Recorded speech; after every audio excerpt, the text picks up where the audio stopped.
Comment ces filous d'Urban Comics ont réussi à mettre la couverture originale de Watchmen sur la nouvelle version française, c'est-à-dire le premier épisode réédité en dur, en single pour 4,90 €. C'est un événement. Comment ont-ils pu mettre ça, ce smiley, alors que le smiley en France et partout en Europe est protégé puisque c'est une marque et déposé par The Smiley Company. Vous savez, tous les produits qu'on voit sous licence avec un smiley, eh bien en France, c'est géré par une boîte qui s'appelle The Smiley Company. Tout simplement, ils ont déposé il y a des années ce logo et ils l'exploitent.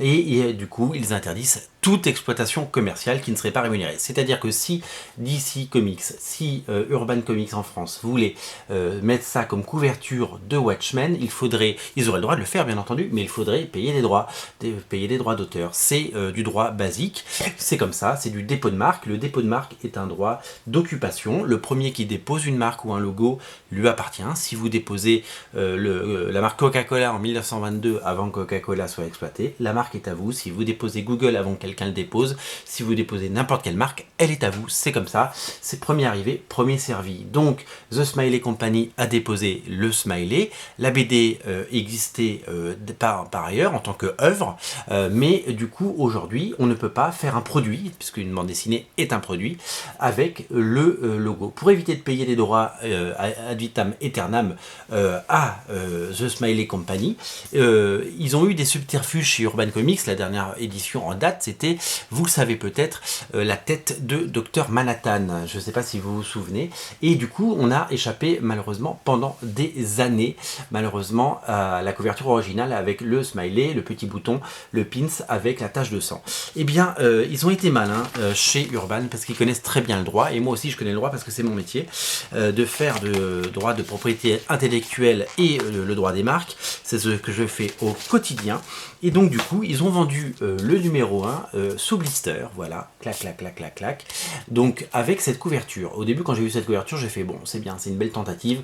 Ils ont zoomé dans le pins, dans le badge, et du coup, il n'y a plus le badge et ils ont le droit de le faire. Je trouvais cette couverture super. Je comprenais pas pourquoi sur le tome 1 qui est là, il y avait une surcouverture et sur le tome 2, il n'y en a pas, et je comprenais pas pourquoi celui-là était sous plastique et pas l'autre.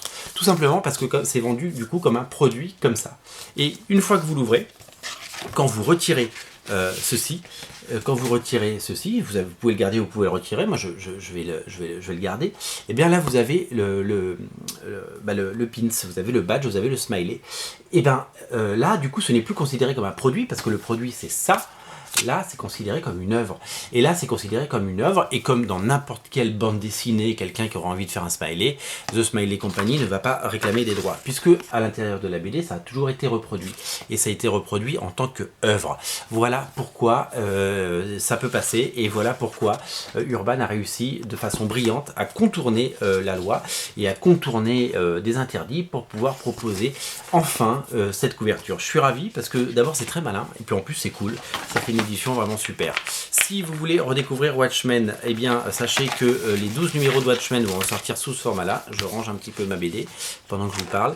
Un format qui est super, que j'ai découvert hier et que je trouve absolument séduisant. Voilà, un format à découvrir, un format super, un format vraiment intéressant. 12 numéros, ça va apparaître sur 6 mois, 2 numéros par mois. Les 2 premiers sont disponibles, ça coûte 4,90 € et à la fin, ça fera une super collection. C'est vraiment pour les amateurs et les collectionneurs. Voilà, je suis ravi de cette édition. Voilà pour ce petit tour de passe-passe réalisé par Urban Comics. Bravo à vous, bravo à eux. C'est absolument brillantissime. Salut!